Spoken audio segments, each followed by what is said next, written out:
So, it's occurred to me, and it's occurred to everybody, that WWE is making major budget cuts and releasing all kinds of wrestlers. Big names, big talents, such as Leo Rush, The Revival, commentator Aiden English, Rusev even, trainers, coaches like Kurt Angle, and it's getting really rough, but these are big opportunities for newer superstars to get in. We see on SmackDown that there's this guy, Hacker, as they call him. I have a few things to say about that. The Hacker, I believe, is of these three people. CM Punk, of course, Ronda Rousey, even though she's saying she will not make a return, I believe otherwise. And the last one is, of course, everyone thinks it's Mustafa Ali, because of the reoccurring symbol that keeps appearing on the TV screen and everything. I've noticed it for weeks. I hope others have noticed it before the Mandy Rose thing, that it just glitches. The TV just glitched. I'm like, huh? Yeah. And another thing to talk about, NXT. More and more superstars are being shown. The people that kidnapped Jacqueline Wild, I hope I'm saying that right, in the van. Then there's the guy that attacked Tommaso Ciampa, and then there's this new luchador guy for the Cruiserweight. Now, I'll get to those, but speak of the Cruiserweight tournament, Drake Maverick, which is also one of the people that have been released by WWE, is still in this, and he sent out a very emotional video. And it's safe to say that he will lose in the first round of this tournament. And hopefully we see his actual expression on USA Network Wednesday. Or, of course, on 205 Live. But what I'd really like to do is take a moment and look at what I just saw on Monday Night Raw. They botched up Drew McIntyre a little bit. I saw that in the introduction, they said Drew McIntyre and had Universal Champion under it. The old red Universal title. Now, I get that budget cuts and everything, but they really gotta do better. They're making botches. They pre-recorded WrestleMania. And you could tell by the Fiend and the Edge versus Randy and the John Cena versus Fiend and all these matches, the Boneyard match, Firefly Funhouse match, the Last Man Standing, all that was pre-recorded, you could tell. It was a 2-night event, so, yeah. But I get it because of this whole quarantine. And Roman Reigns, let's talk about that for a second.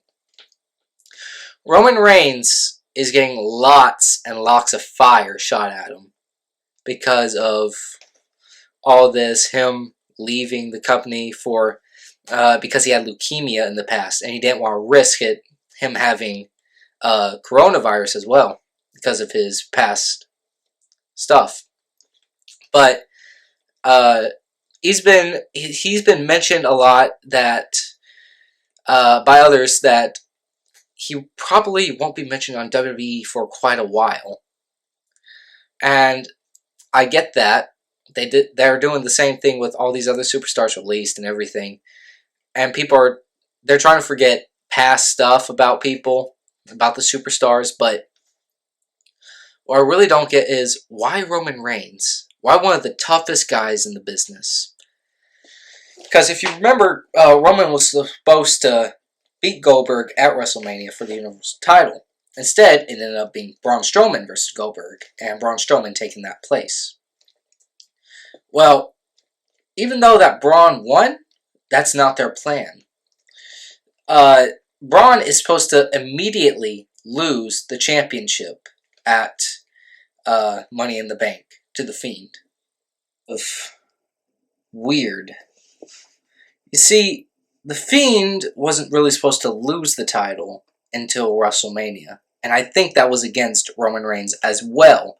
But, because of Icon versus Icon, new superstar versus old superstar, spear versus spear, they put Roman Reigns versus Goldberg, and then they said, you know what, Roman Reigns relinquished the title to leukemia.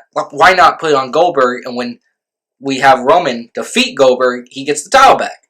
They're going to shoot all these birds down with just one stone, with one cut.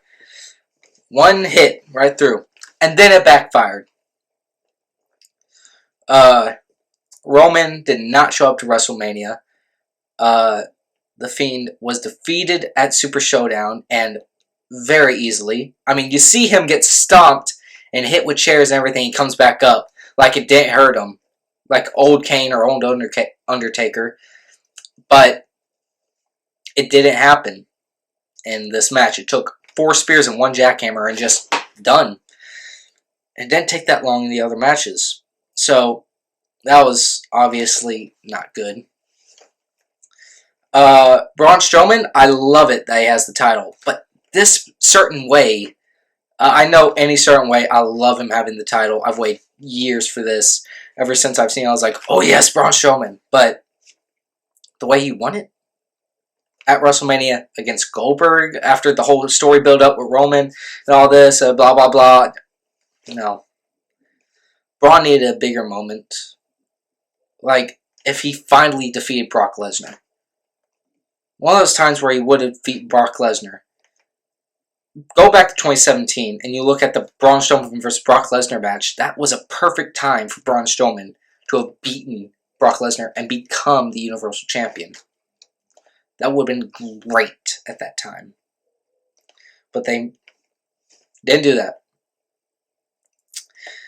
Alright, so I said I was going to go back to the whole AEW signing them thing. AEW is one of the hottest promotion wrestling companies right now in the world. I'm kind of a fan of them. Not too much of one, but they're doing something great. You see them with the storyline already coming up with Matt Hardy. Him having broken instead of woken. I like his new hair. He got the red instead of the white. Not so sure about Luke Harper's new persona there. Brody Lee. And I think Harper should just not wrestle altogether. Him being the Dark Order master, we saw it coming with the whole him retired. We saw clues coming to us. No. And then Rowan? Let's talk about this. The superstars that were released. Rowan was one of them, Harper's old partner, which is probably going to AEW, but will he tag team with the Dark Order? Will he be a part of it? Hopefully the answer is no. I'm sorry, but no. Rowan right now should not be used at all until they have situated everything. Simply because Rowan, in his time with WWE, the last part, he had a cage. I was excited. I was like, oh, a Jake the Snake Roberts kind of thing. Now, it was a robotic spider. Barely see that was real. And it was just bad. I was really excited for what they had up their sleeve inside that cage. Ended up being some fake robotic spider. They even look scary. Wasn't really big. Another person released is No Way Jose. I will not know where he ends up. Rusev. He will most likely be picked up by AEW. Don't know what the persona is going to be. Don't know what they're going to give him. I don't know if they're going to give him time. He is a tremendous athlete. Like, super strong. What I heard, super nice. With outside the ring, he is a nice guy. They call him Bulgarian Brute, but I don't think that's what he's going to be from now on. I don't know if they're going to make him a heel or a face. I think in AEW, they're going to give him a face because of what he did in WWE last time he was there. the Revival will most likely not be picked up by AEW. One reason why is because they're just not good. They're not talented enough for AEW. They might have luck going into Japan or into Ring of Honor once again, but AEW should not pick them up, as far as I know, because they're just not good enough. There's chemistry, yes. They do some good tag moves. They're talented, but they're just not good.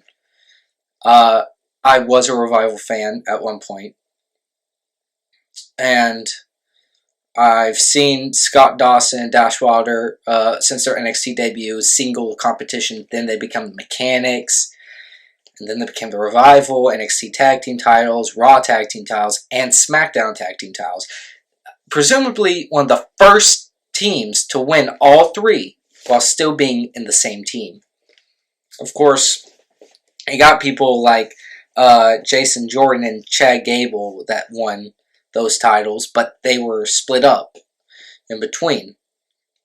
So, I don't know what that story was. But, Lio Rush will probably be in Japan. I don't know much about him. I wasn't a big Lio Rush fan, except for his big splash. Final Hour, I think it was called. Sarah Logan, she's done. I don't think she's wrestling in major events. Noe Eze, again, really not going to be picked up. He was kind of the Adam Rose remake, basically, except more of a face. Heath Slater, not going to be picked up, just like Zack Ryder and Kurt Hawkins. All three of them, I don't think so. No. I'm sure there's more. I know Kurt Angle. I'm sure Impact, of course. AEW, I don't know. You've seen Jake the Snake Roberts. You've seen Arn Anderson. Bret Hart. DDP, I don't think they're currently going to give Kurt Angle a shot. And we've heard of Batista and Goldberg going there. Don't think so. They're not released yet. Batista is retired from WWE. So I don't know what's going to happen there. The New Day, being the SmackDown Tag Team Champions, not a good way to put it. Usos should have won, for sure. Would have made it a better rivalry with The Miz and John Morrison, and would have given John Morrison a bit more of a rivalry against the Usos, and then like the Usos did with Shane and Miz, they turned the two against each other. But, yeah, no. Shane and Miz were now a good tag team, just like Morrison and Miz in the past were a good combination. Today, with John Morrison being known as Johnny Impact, Johnny Mundo, you've seen him in different types of wrestling, him being married to Tanya, the wrestler, but I don't think it's going to happen. One more thing before we go. I do want to talk about my channel. Now, my other wherever he is, John Advisor, is currently not with us. That's because he's being quarantined up here. Yeah. He's going crazy about some good game that he's found. I don't know. I'll see him in a little bit. He comes out at night. He's cranky. He loves to eat up all of the food. But that's it for this video. Comment down below what other wrestling things I didn't talk about and I should talk about in my next video. I'm Ari Brogdon, and this was Let's Talk About Wrestling. So, bye.